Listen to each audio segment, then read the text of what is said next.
السلام علیکم دوستوں، آج ہم پڑھیں گے نیکی کا صلہ۔ سالانہ امتحان کا نتیجہ نکلا تو راشد کی خوشی کی انتہا نہ رہی۔ وہ اپنی کلاس میں پہلی پوزیشن کے ساتھ کامیاب ہوا تھا۔ کلاس کے سب ہی لڑکے راشد کو مبارکباد دینے لگے۔ خود راشد کے کلاس ٹیچر مجیب صاحب نے بھی اسے فرسٹ آنے پر مبارکباد دی۔ انہوں نے راشد کو اپنی طرف سے 10 روپے کا نیا نوٹ بھی انعام کے طور پر دیا۔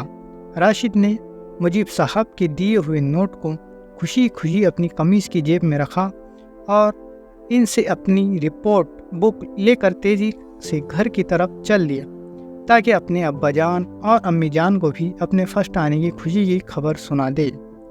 راشد بے حد ہونہار طالب علم تھا۔ یہی وجہ تھی کہ وہ ہمیشہ کلاس میں فرسٹ آتا رہا تھا، اور اب جب اس نے 5ویں کلاس میں بھی پہلی پوزیشن کے ساتھ کامیابی حاصل کی تو اسے بے انتہا خوشی ہوئی۔ اس بار اس کے کلاس ٹیچر مجیب صاحب نے اسے فرسٹ آنے کی مبارکباد دینے کے ساتھ ساتھ 10 روپے کا نیا نوٹ بھی انعام کے طور پر دیا تھا۔ راشد ابھی نئے نوٹ کے خیالوں میں کھویا ہوا اپنے گھر کی طرف جا رہا تھا۔ راشد کا گھر اسکول سے تھوڑے ہی فاصلے پر سڑک کے کنارے تھا، لیکن آج ایسا محسوس ہو رہا تھا جیسے میلوں دور ہو، اور دنوں کی نسبت وہ آج کافی تیز چل رہا تھا، پھر بھی جیسے اس کا گھر اور دور دور ہوتا جا رہا تھا۔ چلتے چلتے راشد کو ماسٹر صاحب کے دیے ہوئے نوٹ کا پھر خیال آیا۔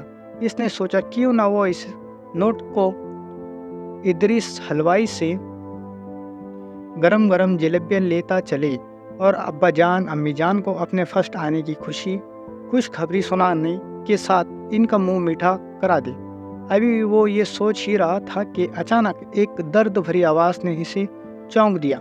2 دن سے بھوکا ہوں بابو جی، تھوڑی سوکھی باسی روٹی مل جائے، اللہ کے نام پر، اللہ اس کی اجر دے گا۔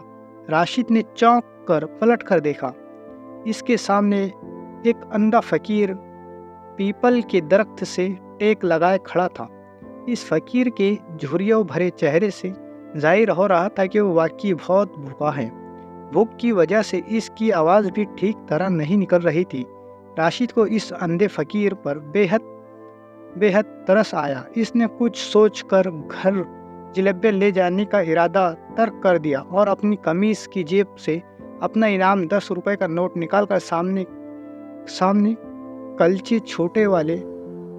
چھوٹے والے کی ریڑھی کے قریب گیا اور ریڑھی والے سے 2 روپے کے کلچے چھولے خرید کر فقیر کے حوالے کرتے ہوئے بولا، بابو یہ کھا لو، کلچے چھولے ہے۔